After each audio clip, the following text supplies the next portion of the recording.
캐슬그룹의 둘째, 평민의 서출이기까지 한 그 여자가 주상 전하 탄신일의 초대를 받았다고요? 입헌군 주제 시대 대한민국에서 귀족이라 불리는 여인들은 자신들이 평소 무시해왔던 성희주가 궁궐에 입궐한다는 소식을 듣고 어이없어 했습니다.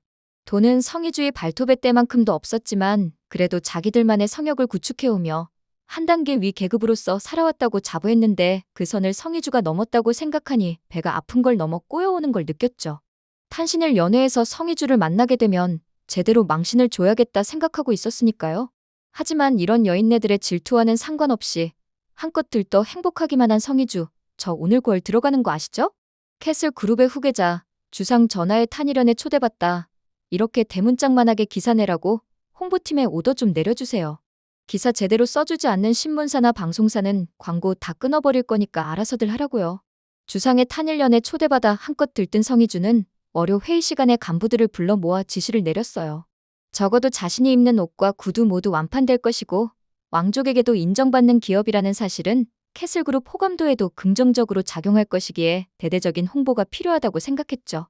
하지만 귀족이라는 자부심 하나만으로 살아온 여인네들이 자신을 향해 이를 으르렁거리고 있다는 사실을 간파하지 못한 것 또한 사실. 저 여자예요, 저 여자. 저 시뻘건 옷 입고 온 여자. 캐슬그룹의 둘째, 평민의 서출이기까지 한 거예요? 그렇더라고요. 품위, 싸가지의 정신머리까지. 아휴, 어쩌자고 저런 여자를 탄연일에 초대한 건지. 하지만 이런 뒷담화를 가장한 앞담화를 듣고 기가 죽으면 그건 캐슬그룹 둘째 성희주가 아니죠. 성희주는 그녀들의 기를 죽이는 게 필요하다고, 그렇지 못하면 이러한 무시는 평생 따라다닐 거란 걸 순간적으로 깨달을 수밖에 없었죠. 쨍그랑 들고 있던 와인잔을 테이블에 내려쳐 깨뜨려버리고 만 성희주. 안에 들어있던 빨간 와인은 성희주의 손에 흘러내렸고 마치 그건 시뻘건 피가 물드는 듯한 느낌이었어요. 인내심의 한계에 다다른 성희주는 와인으로 물든 손에 든 깨진 와인잔을 들고 여인네들을 향해 외쳤어요. 건배! 라고 말이에요. 자신들의 뒷담화를 성희주가 모두 들었음에도 기가 하나도 죽지 않았다는 사실을 깨달은 여인들은 무엇보다 적어도 성희주란 사람이 함부로 할 사람은 아니란 걸 깨달았어요.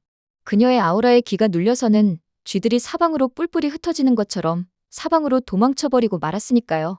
깔깔깔깔깔. 성희주는 시원하게 웃어 제꼈고 그 자리에 있던 모든 사람들은 약간의 괴기함마저 느꼈죠. 하지만 여기서 이 모습을 먼발치에서 지켜보던 단 한 사람만큼은 그 모습이 무서운 게 아니라 안쓰럽게 느껴졌고 화려하지만 공허하고 쓸쓸해 보이는 것이 그녀의 모습이 본인과 참 닮았다고 느끼며 알 수 없는 끌림을 느끼고 있었죠. 그 주인공은 바로 왕족 이한대군이었습니다. 이한대군 드십니다. 와인잔을 깨면서 불편한 심기를 드러낸 그녀처럼 주상 전하의 탄연일에 가장 늦게 등장하며 자신의 불편한 심기를 드러낸 이한대군. 하지만 이한대군의 지각을 그냥 보고 넘길 대왕대비 윤희랑이 아니었습니다.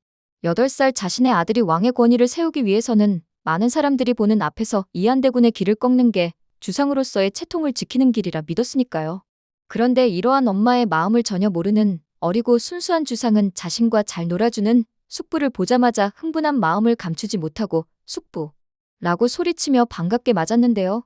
이한대군 또한 자신이 사랑에 맞지 않는 귀여운 조카를 보고 예뻐서 삼촌 미소를 지었죠. 하지만 이렇게 사이좋은 숙부와 조카를 궁궐의 사람들은 가만두지를 않았습니다. 금상은 그대에게 가려졌어요. 더 이상 금상의 앞길을 막지 마세요.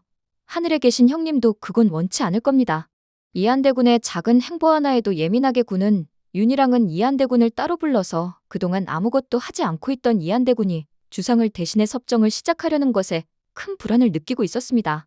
주상 전하의 보령이 이제 겨우 8입니다. 공무를 수행하시기엔 턱없이 어리시니 저의 섭정도 어쩔 수 없죠. 대왕대비님께서도 헤아려 주시기 바랍니다. 그렇게 이한대군은 자신의 섭정을 막으려는 윤희랑의 제안을 가뿐하게 거절했습니다. 이한대군이 예상했던 대로 그동안 윤희랑에게 섭정을 맡겨왔더니 윤희랑을 등에 지고 그녀의 외척 가문들이 궁궐을 좌지우지하기 시작했고 자신들이 빌린 권력을 이용해서 온갖 횡포를 일삼아 왔었으니까요. 더 이상 이걸 지켜볼 수만은 없던 이한대군은 이제 자신이 나서야 할 때라고 생각하고 있었습니다. 내가 고른 여인과 혼례를 올려 금상에 대한 지지를 보여주세요. 이한대군이 자신의 뜻에 따라주지 않자 윤희랑은 다른 생각을 품기 시작했습니다. 바로 자신의 사람을 이한대군과 혼인시켜 이한대군을 조종해야겠다고 말이죠. 이한대군의 일거수일투족을 자신에게 보고하고 이한대군의 마음을 사로잡을 수 있는 여인을 그 옆에 붙여놓을 수만 있다면 이단대군을 불안해할 필요가 없다고 믿었으니까요. 혼례요? 전 혼인을 하지 않을 겁니다. 이 세상 그 어떤 여인과도 말입니다. 그러니 그런 생각 따위는 집어치우시죠. 그렇게 첫사랑의 아픔을 간직한 채 내 인생에 다시 여인이란 없다 생각해온 이한대군은 혼인이란 당치도 않는 일이라 말했는데요.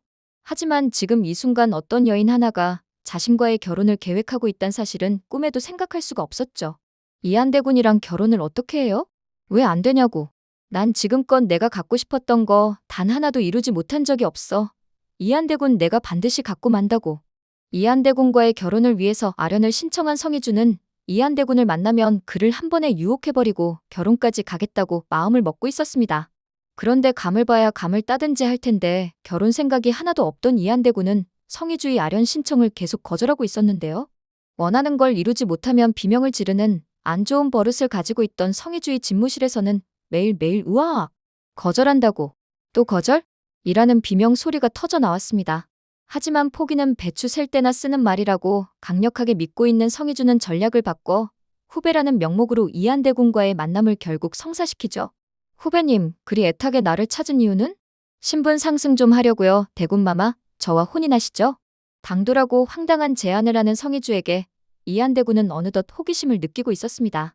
고작 이름뿐인 신분을 얻겠다고 나와 혼인을 하겠다?